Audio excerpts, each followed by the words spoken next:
আসসালামু আলাইকুম সুপ্রিয় কুয়েত প্রবাসী ভাই বোনেরা, কুয়েত নিউজ বাংলা ইউটিউব চ্যানেলে আপনাদের স্বাগতম জানিয়ে দিচ্ছি।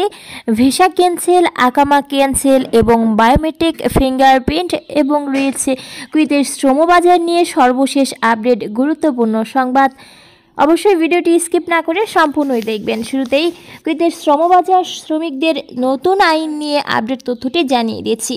একটা স্থানীয় আরবি দৈনিকে প্রকাশ করে বলা হয়েছে যে কুয়েতের সাধারণ ডিপার্টমেন্ট অফ রেসিডেন্সি অ্যাফেয়ার ইনভেস্টিগেশনের ডিরেক্টর ব্রিগেডিয়ার মিশাল আল সানফা বলেছেন যে কুয়েতের লেবার মার্কেটে নতুন রেসিডেন্সি আইন লঙ্ঘনের জন্য কঠোর শাস্তি প্রবর্তন করবে। এটি মার্চ 2025 সালে কার্যকর করা হবে। যারা আকামা আইন অথবা শ্রম আইন লঙ্ঘন করবে তাদের বিরুদ্ধে কঠোর আইনি ব্যবস্থা নেওয়া হবে। অন্যদিকে কুয়েতে ইনসাইটের একটি রিপোর্টে পেশ করে বলা হয়েছে যে বার্ষিক মুদ্রাস্ফীতির গত নভেম্বরে 2.36% বেড়ে গিয়েছে।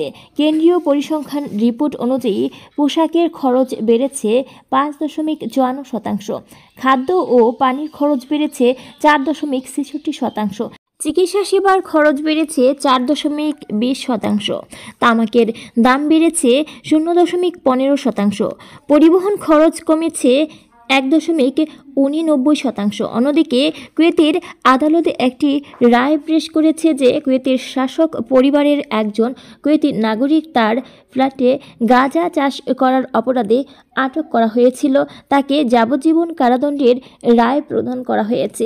অপরদিকে স্বরাষ্ট্র মন্ত্রণালয়ের পক্ষ থেকে ইংরেজি নববর্ষ উপলক্ষে নাগরিক এবং প্রবাসীদের জানমাল ও নিরাপত্তা নিশ্চিত করতে অতিরিক্ত সেনা মোতায়েন করবে। চারদিকে নিরাপত্তা জোরদার করা হচ্ছে। অন্যদিকে আলকাবাসের একটি রিপোর্টে পেশ করা হয়েছে যে একটি কোম্পানির একজন মন্দকে আটক করা হয়েছে। তার বিরুদ্ধে অভিযোগ ছিল যে অবসরপ্রাপ্ত একজন কর্মীর টিপ গ্রহণ নামে ঘোষ বা টিপ নামক অর্থ গ্রহণের সময় হাতে নাতে আটক করা হয়েছে। তাকে আটক করে কারাগারে পাঠানো হয়েছে এবং এ ব্যাপারে তদন্ত আরও চলমান রয়েছে। জানিয়ে দিচ্ছি, এদিকে খাদেম ভিসা সায়েক হয়ে থাকে তবে আকামা ক্যান্সেল করে দেশে গেলে কত বছর পর পর আসতে পারবে।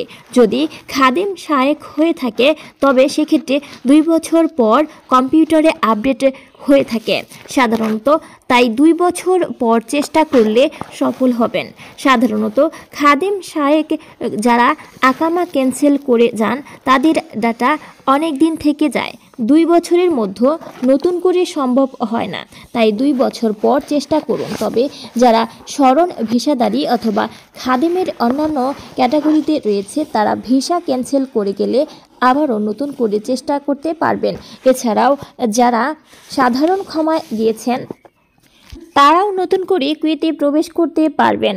জানিয়ে দিচ্ছি বায়োমেট্রিক ফিঙ্গারপ্রিন্ট সম্পর্কিত আপডেট। 31শে ডিসেম্বর 2024 পর্যন্ত বায়োমেট্রিক ফিঙ্গারপ্রিন্টের সর্বশেষ সময়। বায়োমেট্রিক ফিঙ্গারপ্রিন্ট না করলে 31 ডিসেম্বরের পর আকামা নবায়ন বিঘ্ন সহ স্বরাষ্ট্র মন্ত্রণালয়ের বিভিন্ন কাজে বিঘ্ন ঘটতে পারে। এছাড়াও সকল ধরনের ব্যাংক অ্যাকাউন্ট ফ্রিজ করে দেওয়া হবে। তবে কুয়েতে প্রবেশ কোনো বাধা নেই। যাদের বায়োমেট্রিক ফিঙ্গারপ্রিন্ট নাই তারা কুয়েতে প্রবেশ করতে পারবে। প্রবেশের পর সিস্টেম চালু থাকলে ফিঙ্গারপ্রিন্ট দিতে পারবে। সুপ্রিয় বন্ধুরা, এই ছিল কুয়েত নিউজ বাংলার সর্বশেষ আপডেট, গুরুত্বপূর্ণ তথ্যগুলি। পরবর্তীতে কুয়েত নিউজ বাংলার নতুন নতুন তথ্য পেতে আমাদের কুয়েত নিউজ বাংলা ইউটিউব চ্যানেলটি অবশ্যই সাবস্ক্রাইব করবেন এবং বেল বাটনে ক্লিক করে রাখবেন। বেল বাটনে ক্লিক করার ফলে আপনার স্মার্টফোন ও কম্পিউটারে সকল ভিডিও নোটিফিকেশন